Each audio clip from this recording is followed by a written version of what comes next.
السلام علیکم ورحمۃ اللہ وبرکاتہ۔ یہ ایک سوال تھا کہ احرام کے کیا معنی ہیں اور احرام میں کون کون سی باتیں حرام ہیں۔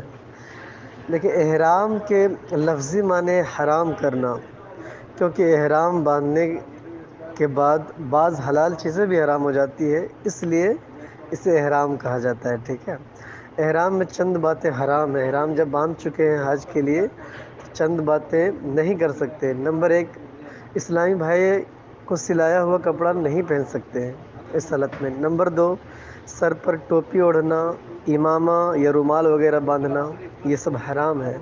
نمبر 3، مرد کا سر پر کپڑے کی گٹھری اٹھانا۔ نمبر 4، مرد کا دستانے پہننا، گلوز۔ نمبر 5، اسلامی بھائی ایسے موزے یا جوتے نہیں پہن سکتے جو قدم کے بیچ کا ابھار چھپائیں۔ ہوائی چپل سب سے بہتر ہے، ٹھیک ہے، وہ استعمال کر سکتے ہیں۔ نمبر 6، جسم، لباس یا بالوں میں خوشبو لگانا احرام کی حالت میں حرام ہے۔ نمبر 7، خالص خوشبو مثلاً الائچی، لونگ، دارچینی، زعفران، جاوتری کھانا یا آنچل میں باندھنا۔ یہ چیزیں اگر کسی کھانے یا سالن وغیرہ میں ڈال کر پکائی گئی ہو، اب چاہے خوشبو بھی دے رہی ہو تو بھی کھانے میں حرج نہیں ہے، لیکن ایسے خالص خوشبو لگانا حرام ہے۔ نمبر 8، جماع کرنا یا بوسہ کرنا یا عورت کی طرف غلط نظر ڈالنا، ٹھیک ہے، شہوت کے ساتھ۔ نمبر 9، فحش اور ہر قسم کا گناہ ہمیشہ حرام تھا، اب اور بھی سخت حرام ہو گیا۔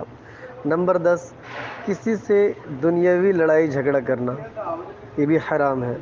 نمبر 11، جنگل کا شکار کرنا یا کسی طرح بھی اس پر معاون ہونا، اس کا گوشت یا انڈا وغیرہ خریدنا، بیچنا یا کھانا، ٹھیک ہے، یہ سب حرام ہے احرام کی حالت میں۔ نمبر 12، اپنا یا دوسرے کا ناخن کترنا یا دوسرے سے اپنا ناخن کتروانا، اس پہ ضروری ہے۔ بعض لوگ ایسا کرتے ہیں کہ حالت احرام میں ہوتے ہیں اور دوسرے کا ناخن یا داڑھی یا بال کاٹ رہے ہوتے ہیں، جبکہ نہیں کاٹنا چاہیے۔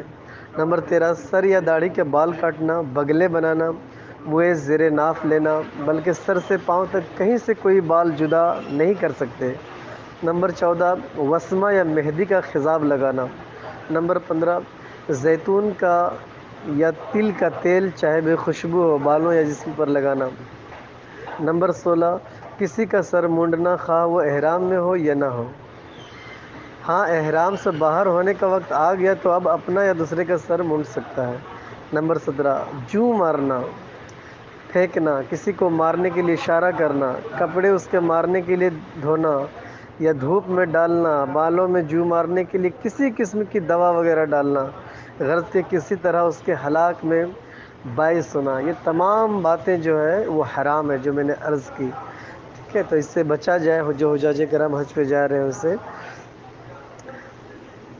اللہ اعلم ثم رسولہ العالم عز وجل، وصلی اللہ تعالی علیہ وسلم۔